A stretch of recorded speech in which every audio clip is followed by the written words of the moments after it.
Yeah, he looks very unwell. A weak and sickly Donald Trump just returned to Washington, D.C., where he just held a disastrous press conference outside of the White House. He was cognitively glitching. He couldn't understand the questions that were being asked, and he would just say, "Can't understand, can't understand."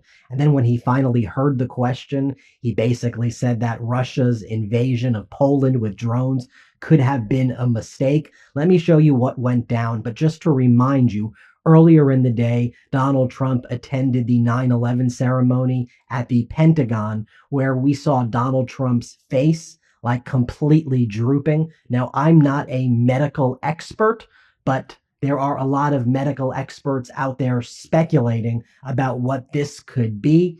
I've previously done videos where I've showed you medical experts speculating that could Donald Trump have been suffering from mini strokes or strokes.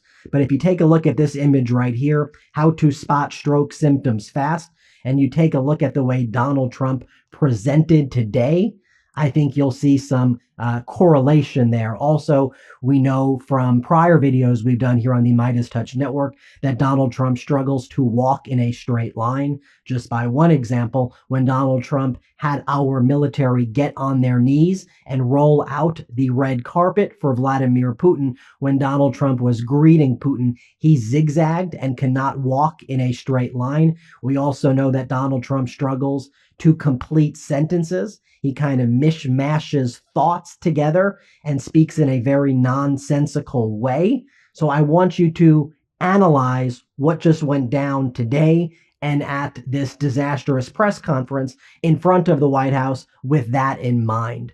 So here again, Donald Trump returns from that Pentagon event. He's at the White House and he's being asked questions by reporters like, "Hey, Donald, do you have any reaction to the Russian drones that invaded Poland, causing Poland to invoke Article 4 of NATO?"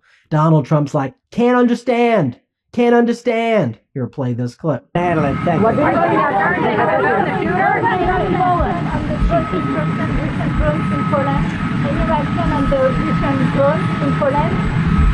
Can't understand. What do you... Next, Donald Trump is asked about the dozens and dozens of people in the Congo, I think it's over 60, who have been killed by ISIS and forces relating to ISIS as a result of the ongoing war taking place there. Now, Donald Trump has previously claimed that he solved the war in Congo himself and has brought total peace to Congo, which of course is yet another lie by Donald Trump. Here, play this clip. This week, Mr. President, I witnessed more than 60 people in DRC Congo were killed. There is people affiliated with ISIS. Terrorist groups are taking advantage because of the situation going on because of the war. So what is your word for Congolese people? Well, we're going to be talking to them. As you know, we are talking to them. It's a very violent place. It's very, very violent. For a long time, it's been going on for 30 years, 35 years even, they say. But we're going to handle it. Thank you. Next, Donald Trump is asked about the criminal conviction of Jair Bolsonaro, the former president of Brazil, who engaged in an insurrection to try to topple the duly elected government in Brazil, the same way Donald Trump engaged in an insurrection to try to topple the United States government. Our Supreme Court was too weak to do the right thing and gave Trump immunity. The Brazil court convicted Jair Bolsonaro of insurrection, and Bolsonaro likely will have to spend the rest of his life in jail. Here's how Donald Trump responds to that. Play this clip. President, in Brazil, Bolsonaro was just found guilty by the Supreme Court. You've been very clear that you would apply sanctions. Are you thinking further sanctions to Brazil because of this Bolsonaro? Well, I watched that trial. I know him pretty well. Foreign leader. I thought he was a good president of Brazil. And it's very surprising that that could happen. That's very much like they tried to do with me, but they didn't get away with it at all. But I can only say this. I knew him as president of Brazil. He was a good man. And I don't see that happening. Now, when Donald Trump finally understands the question being asked about the Russian drone strikes in Poland, Donald Trump just shows what utter weakness looks like and says, probably a mistake. I just think that could all have been a mistake. Here, play this clip. What's your reaction What's your reaction to Russian drone incursion into Poland? Could have been a mistake. Could have been a mistake, but regardless, I'm not happy about anything having to do with that whole situation. But hopefully it's going to come to an end. This episode is brought to you by PrizePicks. You and I make decisions every day, but on PrizePicks, being right can get you paid. Don't miss any of the excitement this season on PrizePicks, where it's good to be right. I'm so excited to see Saquon take the field. I'm thinking that he could rush for more than 2 touchdowns. PrizePicks is simple to play. Just pick more or less on 2 to 6 player stat projections. If you get your picks right, you could cash in. PrizePicks is also the best way to get action on sports in more than 40 states, including California, Texas, and Georgia. PrizePicks invented the flex play, which means you can still cash out if your lineup isn't perfect. You can double your money even if one of your picks doesn't hit. PrizePicks is the best way to win cash this football season. Which players are going off? Which ones aren't? Make your picks in less than 60 seconds and turn your takes into cash all season long on PrizePicks. PrizePicks is the best place to win cash while watching sports. Join millions of users and sign up today. Download the app today and use code MIDAS to get $50 in lineups after you play your first $5 lineup.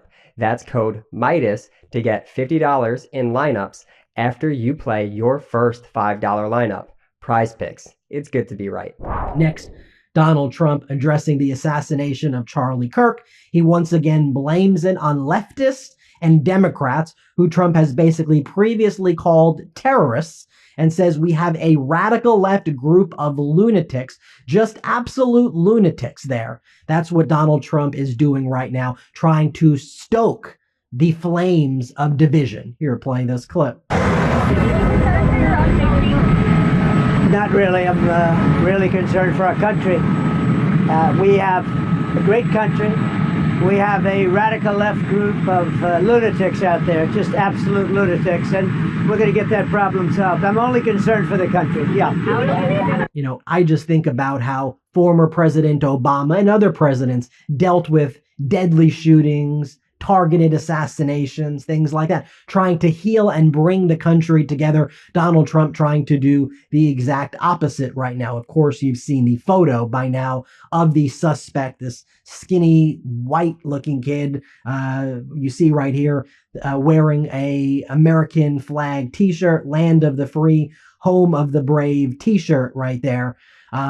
We'll get you more information as that develops. But here was Donald Trump at the 9/11 commemoration. You can see for yourself the condition he was in there. It's disturbing. Here, play this clip. Hilda E. Taylor.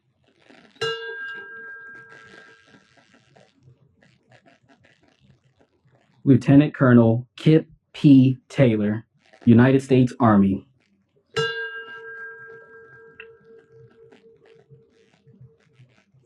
Leonard E. Taylor.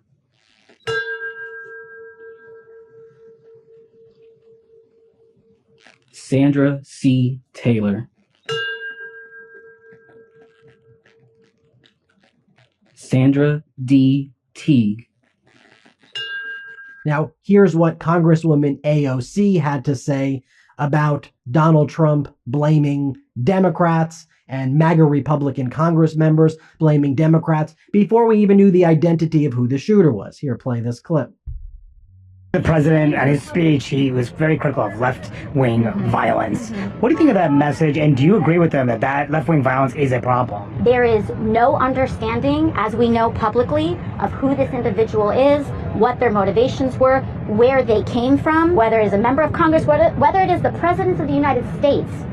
To assume and assert and cast blame when the FBI has failed to even apprehend the assailant is absolutely an irresponsible action. And this is something we saw MAGA Republicans do all day. For example, MAGA Republican Senator Markwayne Mullin said the following. Play this clip.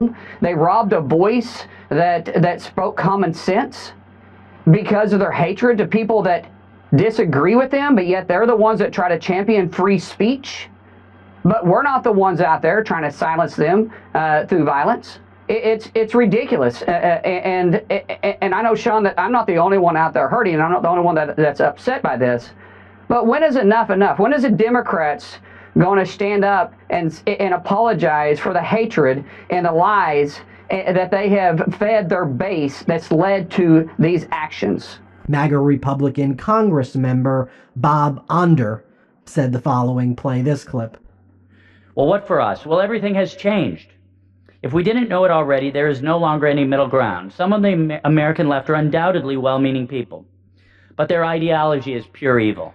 They hate the good, the truth, and the beautiful, and embrace the evil, the false, and the ugly. And they literally will kill those with whom they disagree, just as their predecessor leftists Marx and Stalin and Lenin and Pol Pot and Fidel Castro did. We must know that.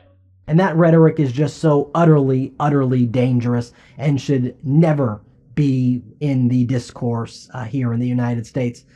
Finally, I'm going to do a whole other video on this, but I want to give a hat tip to Bloomberg. They got 18,000 emails of Jeffrey Epstein from Epstein's Yahoo account. Many of them reference, or not many of them, a few of them reference Donald Trump. They also show Epstein's deep connections with Ghislaine far after Ghislaine said that she cut off her connections with Epstein, showing that it seems she may have committed perjury yet again during her meeting with the FBI, that she just did with Donald Trump's former criminal defense attorney, Todd Blanche, turned number 2 at the DOJ.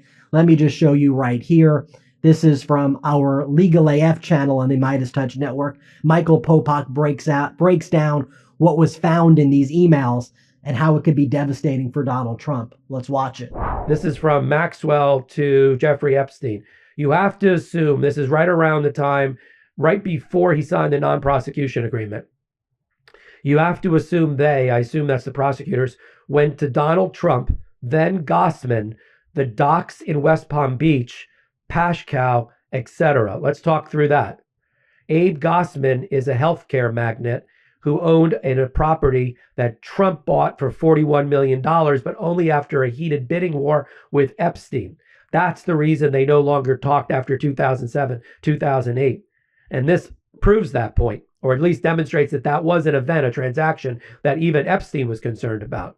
So they're afraid that the prosecutors went to Trump about that property, Gossman about that property. The docks in West Palm Beach, I don't think that refers to doctors. I think that refers to documents, which would have been recorded with the property assessor's office, the clerk's office, which sits in West Palm Beach. Having lived in West Palm Beach, I think that's the story. And Pashkow is another real estate person that is well known to Epstein and Trump. And he was also in the birthday book. He's the one that had the photo of Donald Trump along with Epstein selling a girl for $22,000. There you have it, folks. We'll keep you posted every step of the way here on the MeidasTouch Network. Let me know what you think. Hit subscribe. Let's get to 6 million. Can't get enough Meidas? Check out the Meidas Plus Substack for ad-free articles, reports, podcasts, daily recaps from Ron Filipkowski, and more. Sign up for free now at MeidasPlus.com.